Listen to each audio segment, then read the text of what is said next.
So we know this year Marvel Studios regains the rights to Daredevil. And with the production of the upcoming third Spider-Man film in the MCU being delayed, things are lining up now as many people have realized that Daredevil now can in fact appear in the upcoming third Spider-Man film, so let's get to that. Okay, so let's go over everything that's happening. Obviously, production delays are happening across the board everywhere. Every studio, everywhere you look, there's production delays because of what's going on. It's not just Sony, it's not just Disney, Universal, Paramount, Warner Brothers. Everybody's finding themselves in a position where production delays, schedules, actors, everything has to be shifted massively backwards. This, of course, gives everybody the opportunity to go over some of the stuff they're working on and refine some of it.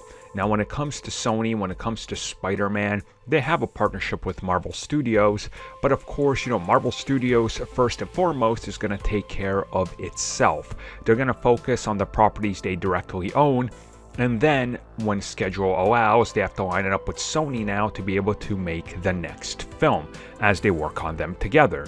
This brings us to the production of Spider-Man, and when it begins, more than likely in the fall, according to many sources, and if it's somehow delayed into next year, yes, as many of you have pointed out, and yes, I said I would talk about this does give them the ability to include Daredevil in Spider-Man 3. Now, of course, there's been plenty of rumors and speculation that they would in fact use SheHulk in a lawyer role, since obviously Peter Parker's going to need somebody to defend him because he's wanted for murder. Now, maybe in the interim, they're going back and looking at it, well, okay, She-Hulk's got to be delayed because we're going to, fall behind on production on that. Maybe we don't, have an actress cast yet, or we haven't realized that yet. So what do? Well, we can rewrite the role for somebody else.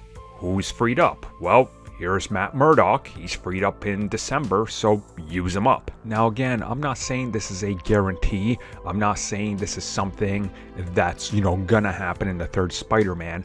But I am telling you that now it's possible. And when you really start thinking about all the logistics behind it, I think there is reason that this could happen. Now, obviously, Charlie Cox did confirm himself he had a movie contract in his initial contract.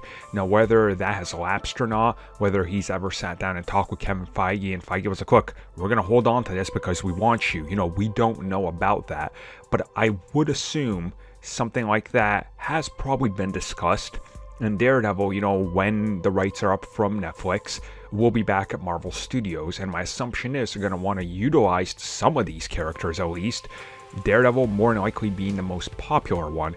Now, of course, multiple actors from that franchise, including Charlie Cox, who's Daredevil, and Vincent D'Onofrio, who's the Kingpin, have expressed interest in appearing in Spider-Man crossovers, because obviously those characters do have some crossover.